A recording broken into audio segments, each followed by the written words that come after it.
Salut Kevin, Salut, ça va bien? ça va bien toi? Oui, oui, ça va. Alors bonjour tout le monde, de retour aux causeries au coin du feu. On est pour la deuxième fois en vrai de vrai, c'est le fun. Oui. On commence à y prendre goût. Alors aujourd'hui, on finit un peu notre trilogie sur l'au-delà, avec la question du paradis, du ciel, hein, de la Jérusalem céleste, toutes les magnifiques images très bibliques pour parler un peu de qu'est-ce qui peut attendre, hein, les saints et ceux qui auront été purifiés dans l'au-delà. Avant de parler justement là, de cette vision béatifique, de cette vie avec le Christ, hein, de ce à quoi devrait et doit aspirer chaque chrétien, faudrait qu'on parte un petit peu en amont de ça, avec une notion qui a été un peu comme évacuée, hein, de nos sociétés, hein, hyper sécularisées, outre-modernes, là, la question de la mort. Hein, parce que tout ce qu'on a parlé, que ce soit l'enfer, que ce soit le purgatoire et aujourd'hui encore le paradis, le ciel, hein, prennent en considération que ben, l'homme est faillible, hein, l'homme est un être fini, donc hein, l'homme marche d'une certaine façon vers sa mort. Alors, on pourrait peut-être partir un peu là-dessus, Kev, puis tu sais, dire un peu en quoi est-ce que tu sais, dans la possibilité du ciel hein, peut être quelque chose de pas nécessairement, je sais pas, tu sais, un peu vieux jeu, mais quelque chose qu'on peut proposer comme une réalité dans le monde d'aujourd'hui. Oui, c'est vrai que le ciel, les imageries qu'on en a, hein, peut-être que vous avez des oncles qui vous ont déjà dit «Ah, je sais pas s'il va y avoir du bon vin au ciel» ou «Ah, je sais pas s'il va y avoir ma bière préférée ou mes cigarettes préférées». Bon, alors, effectivement, pour comprendre le ciel, ben, il faut toujours le penser en rapport à notre finitude et comme un dépassement de la finitude, pas tant un dépassement quantitatif que qualitatif, un dépassement en qualité de vie, en qualité d'amour. Et ben, pour ça, ben, il faut passer par la mort, il faut accueillir, choisir d'accueillir, de vivre ses morts au quotidien et sa mort finalement, c'est-à-dire terrestre si on veut, Mm. même si ce n'est pas une fin, parce que comme on en a déjà parlé, notre âme, nos âmes sont immortelles, mais notre mort corporelle est un grand passage, évidemment, on ne va pas faire comme si ce n'était pas, Mm. mais on vit dans une société où on en est arrivé à maîtriser jusqu'au moment, jusqu'à la seconde de notre mort, et donc, accueillir sa mort comme une réalité qui nous est donnée, comme une sœur, disait Saint François C'est d'Assise, François. c'est déjà un très grand chemin dans la société actuelle.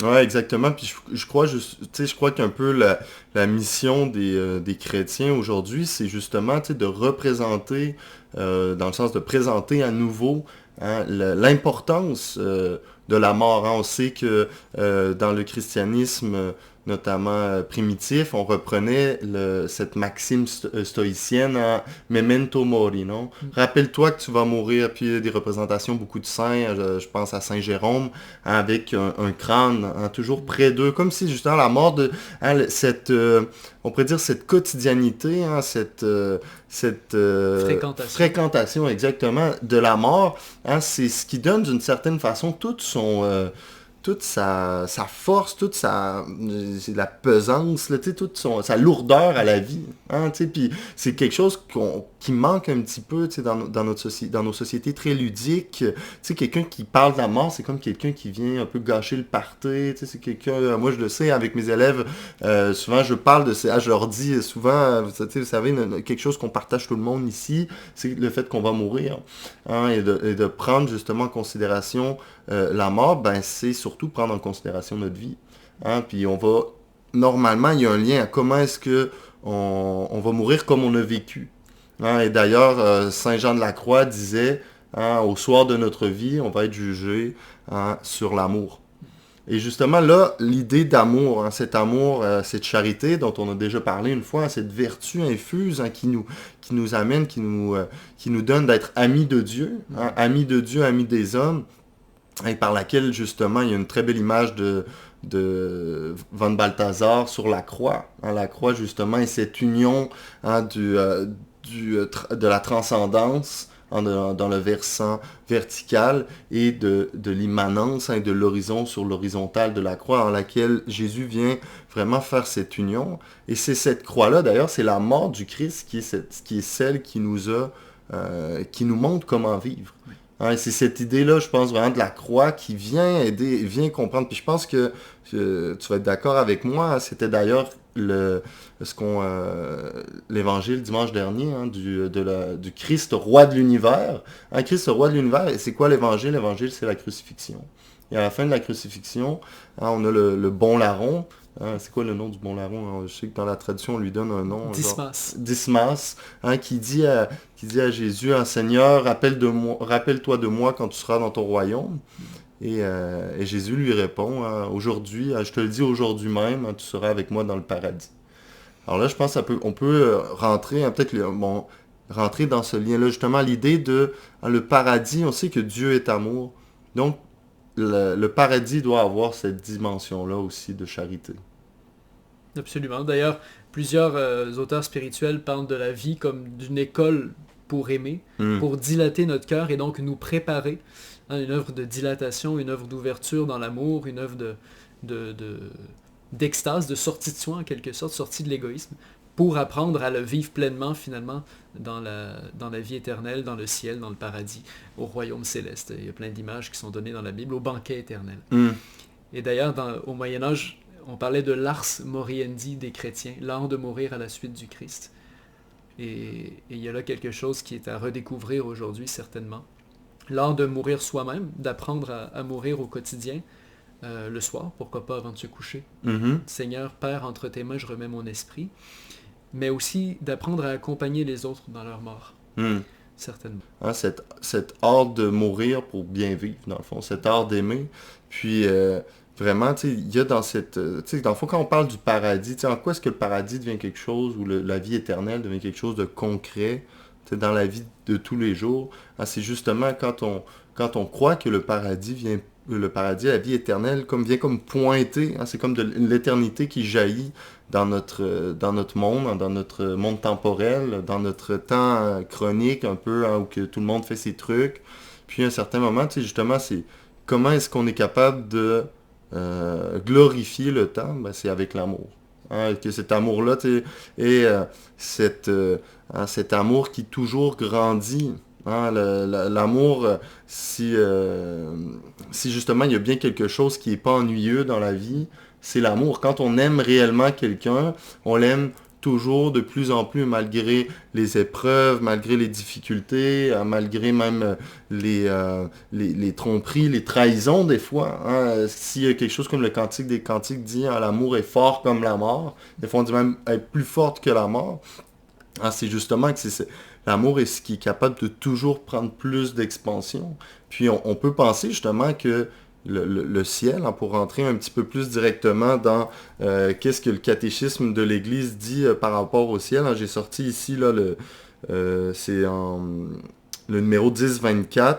On parle de la vie parfaite avec la très sainte Trinité. Cette communion de vie et d'amour avec elle, avec la Vierge Marie, les anges et tous les bienheureux, est appelée le ciel. Puis là, on définit, hein, le ciel est la fin ultime et la réalisation des aspirations les plus profondes de l'homme. L'état de bonheur suprême et définitif. Alors justement, ce ciel-là, hein, c'est quelque chose qui doit nécessairement, hein, toujours, qui doit comme toujours prendre une plus grande amplitude. Hein, puis là, il dit quelque chose de définitif, hein, parce qu'on le sait que s'il y a bien quelque chose qui n'est pas définitif aujourd'hui dans notre vie, c'est la vie elle-même. C'est-à-dire qu'on sait qu'on va mourir, puis on reste souvent sous notre faim, même dans l'amour. Alors, tandis que dans le ciel, on va être appelé à vraiment dépasser tout ça. Absolument. C'est représenté dans la Bible de manière imagée, mais cette question du rassasiement du cœur. Et il y a un psaume très beau qui dit « Le Seigneur comblera les désirs de ton cœur ». Le Seigneur comblera les désirs de ton cœur. S'il nous a créés à son image, s'il fait de nous déjà ici-bas son propre temple, son propre sanctuaire. On parle même du ciel de notre âme, hein, dans le catéchisme, quand on commente le Notre Père, on parle du ciel, notre Père qui est au ciel.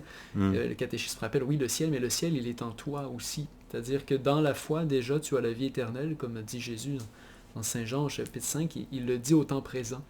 Et, et cette vie éternelle, par la foi qui est déjà commencée en nous, elle ne peut que s'épanouir complètement dans la communion de vie et d'amour avec les anges, les saints, avec Dieu lui-même. Et c'est ça, la Bible donc, nous donne plusieurs images de ce rassasiement. On parle d'une terre de lait et de miel, hein, qui s'accomplira dans la Jérusalem céleste. Donc la Jérusalem céleste, justement, c'est donc d'une cité dont il s'agit. Et donc d'une communion, d'une communauté en un sens politique, dont le roi est Dieu lui-même, Trinité sainte, et on nous parle du trône sur lequel siège un agneau immolé, qui a donné sa vie par amour précisément. Donc, on parle vraiment d'une communauté dans l'amour, centrée sur un don définitif qui est celui de Dieu lui-même. C'est extraordinaire, c'est une image... cette vie à laquelle on est appelé. Et comment est-ce qu'on vit ça? Alors, c'est ça aussi qui nous intéresse d'une certaine façon. Puis, moi, je trouve justement, il y a quelque chose qui élève notre âme, hein, qui nous fait aspirer. Vraiment, il y a quelque chose de notre espérance chrétienne, mais en même temps, hein, on peut se demander, mais bon, comment est-ce qu'on vit ça ici maintenant? Tu sais, comment est-ce que le ciel, hein, que ton règne vienne, que ta volonté soit faite sur la terre comme au ciel? Hein? Comment est-ce qu'il y a cette union-là, cette communion-là entre le ciel et la terre d'une certaine façon à laquelle on est invité, nous comme chrétiens, en participant dans Je pense que le mot-clé, c'est la prière. Mm. Pas tant de réciter des formules que de prendre le temps de faire silence. Le silence, en un sens, c'est un langage de l'amour de Dieu. Pour nous qui sommes ici-bas, bien sûr, il y a la louange, etc., mais on lisait récemment, c'était Sainte Cécile, et puis la lecture patristique, c'était Saint Augustin qui disait combien les mots, chanter des mots, ça ne suffit pas. Mm-hmm. Il parlait d'une jubilation qui presque un cri, non? Oui, qui est plus de l'ordre du cri, exact. Mm-hmm. Et en un sens qui rejoint aussi le silence. Et donc la prière de louange et en même temps de silence peut nous centrer tellement sur Dieu que dès ici-bas, on a cette grâce de réaliser que tout passe finalement. Et donc de relativiser notre attachement au bien et même à nos relations terrestres. C'est un peu l'idée d'avoir un certain détachement, dans le fond. Est-ce que tu dis être capable ou même face des fois à des amours qu'on peut avoir, hein, on parle des biens terrestres, tout ça, mais les biens terrestres, c'est aussi nos relations. Les biens et les relations, oui. Ouais, c'est aussi que ce soit même des fois familial, des fois même encore plus intime. Hein, des fois, on voit que il y a comme une racine amère des fois dans un couple qui doit être comme assaini, hein, guéri. Par l'amour du Christ, hein, de voir que... Puis d'ailleurs, on le sait dans le sacrement du mariage, comme dans le sacrement de l'ordre, hein, il y a vraiment cette présence, hein, de Jésus qui vient unir. Hein, il est comme un peu ce ciment qui vient mettre ensemble, hein, c'est pour qu'ils puissent faire une seule chair, hein, que ce soit l'homme avec la femme ou le prêtre avec l'Église, hein, qui est appelé à donner complètement sa vie. Puis l'idée, je crois que la prière est la possibilité, dans le fond, d'être nourri par Dieu, hein, par la vie éternelle qui nous dépasse, hein, de se rendre compte, de se décentrer de soi-même, de se rendre compte que dans les faits, hein, le bien ultime et la source aussi de notre être, c'est Dieu. Hein, et c'est là c'est en cela qu'on est appelé à être nourri.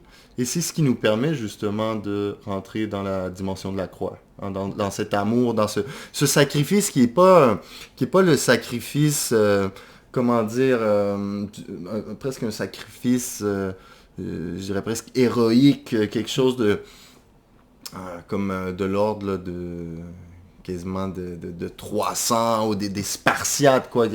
Mais c'est hein, ce sacrifice, hein, qui est couleur sang du Christ.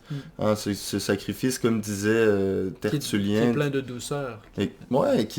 Qui est celui du témoignage, hein, du martyr, dans le sens où quand Tertullien disait que le sang des martyrs est semence de l'Église ou semence de chrétiens.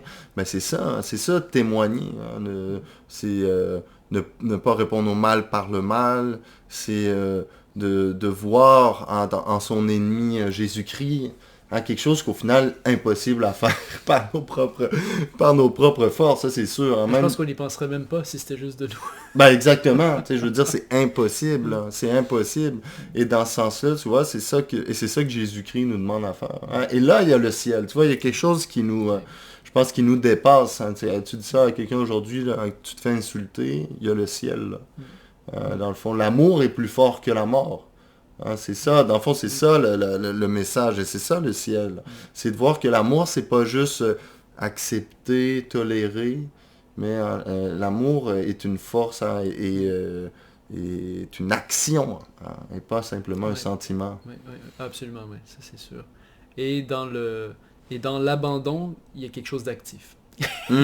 Pour l'abandon au sens chrétien, là, in manus tuas domine commendo spiritum meum, le psaume dit: entre tes mains je remets mon esprit. Jésus a repris cette parole sur la croix. C'est un abandon qui demande un acte de volonté très fort, évidemment toujours en coopération avec la grâce, mais c'est pas de l'ordre d'une passivité d'esclave ou je ne sais quoi. Là. Il y a vraiment quelque chose là de béatifique. En fait, c'est les béatitudes que vivait le Christ lui-même, et Saint Paul qui dit: pour moi vivre c'est le Christ. Jésus a dit: je suis le chemin, la vérité et la vie. Quiconque me suit, quiconque croit en moi, ne meurt pas, mais il a la vie éternelle. Eh bien, voilà, il a. C'est commencé. Et là, maintenant, il nous faut le vivre. Ouais, c'est ça. Maintenant, ça, c'est notre... ça, c'est sûr que ça devient notre pain quotidien, justement, pour reprendre la parole du Notre Père. D'ailleurs, le Notre Père, et tu parlais de prière tout à l'heure, moi, plus je chemine, justement, dans la vie chrétienne, en plus je me rends compte à quel point le Notre Père est véritablement la prière du Seigneur. C'est la seule qu'il nous ait laissée, mais celle qui justement, nous enseigne l'art de vivre et l'art de mourir, parce que la question du pardon qui revient, celle de ne pas justement entrer en tentation et d'être délivré du mal. Le mal, parce que la mort est un mal quand même, est un mal d'une privation de bien d'une certaine façon, et il y a de quoi de sain aussi dans le fait de pleurer sur les gens avec qui on était, de pleurer ses morts, le deuil, mais en même temps, c'est comme tout est appelé à être recadré. Oui, c'est ça. Dans un horizon qui est celui justement de la vie éternelle, qui est celui du paradis. Finalement, on n'a pas tant parlé du paradis, mais c'est qu'est-ce qui nous... Puis je pense que c'est peut-être ce qui intéresse nos auditeurs, Kevin, qu'est-ce qui nous permet aussi de penser, de considérer aussi le paradis, que ce soit pas juste une espèce de vœu pieux, ou une espèce de succès d'année, ou un opium du peuple, comme dirait Marx.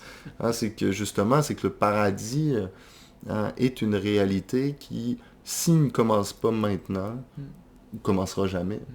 On n'est pas catapulté au paradis. Non, et puis notre espérance, elle est fondée sur la parole du Christ et sa vie, c'est-à-dire il est vraiment ressuscité. La mort est vraiment vaincue, le tombeau est ouvert, et à ce moment-là, tous les simulacres de paradis qui nous entourent, toutes les parodies de paradis justement qui nous entourent, ces propositions de SpaceX, ces propositions de fuite dans l'irréel, de fuite dans la technologie, de fuite dans la consommation, de fuite dans une idéologie politique ou peu importe quoi.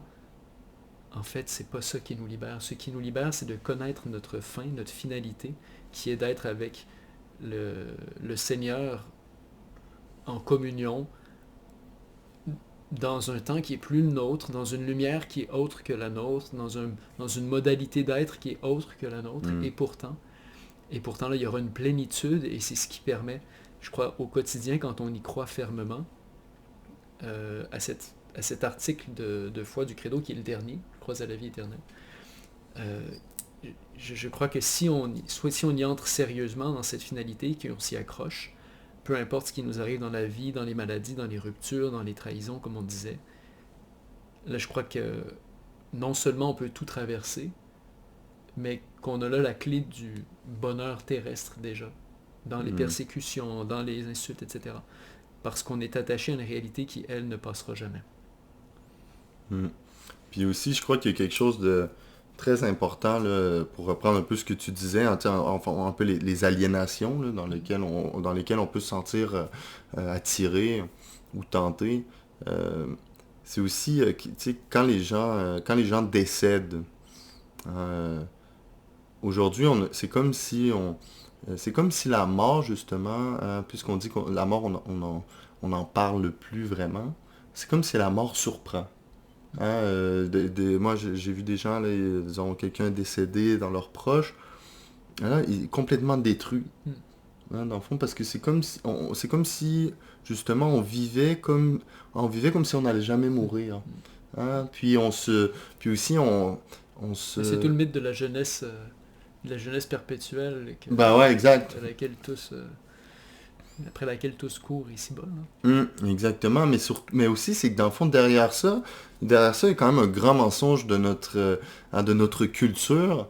Hein. C'est celui que, ben, tant qu'on le voit pas, on n'en parle pas.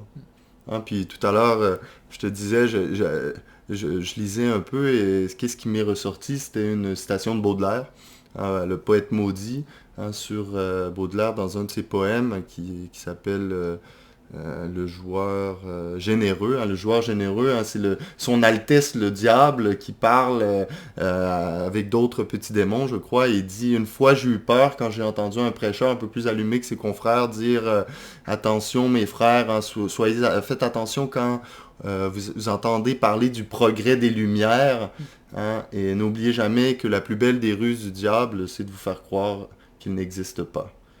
Hein, je crois que dans ce retrait du diable, hein, il y a aussi eu le retrait d'une certaine façon de la mort et de la mort qui devenait comme l'ultime ennemi à vaincre.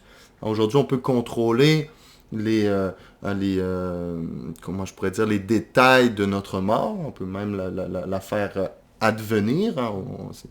C'est même rendu un droit qu'on a. Mais aussi, on cherche à essayer de la vaincre. Hein, tu parlais tout à l'heure de SpaceX et tout ça, hein, le transhumanisme.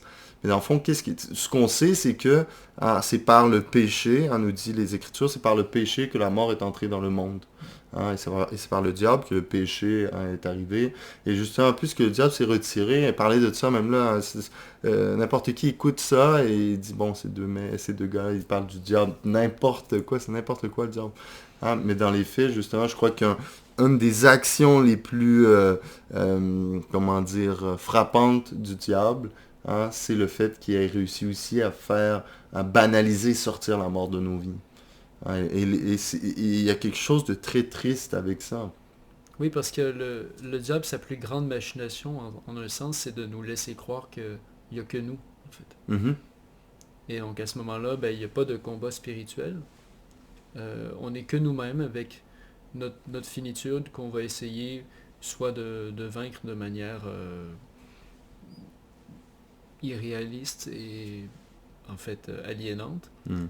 ou où il nous laisse avec un mensonge. Ben, de toute façon, il nous laisse toujours avec un mensonge, mais donc il y a ce mensonge-là de vous pouvez vaincre la mort, ou le mensonge du l'important c'est de vivre le moment présent sans être porté par une espérance ou une foi plus grande.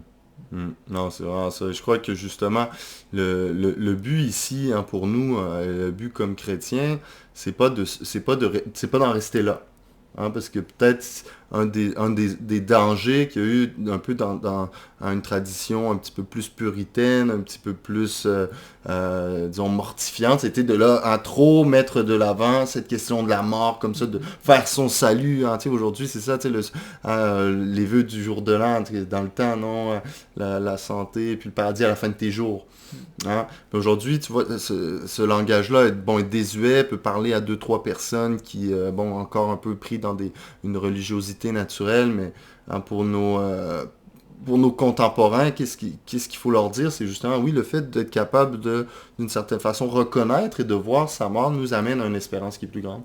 Et justement, nous amène à l'espérance du paradis et de la bonne vie. Hein, et montrer que c'est lié. Dans le fond, bien vivre, c'est vivre à la suite du Christ. Mm. D'ailleurs, Mm. je sais pas si tu as vu, mais Pierre Manon a sorti un dernier livre, hein, qui s'appelle Pascal et la proposition chrétienne.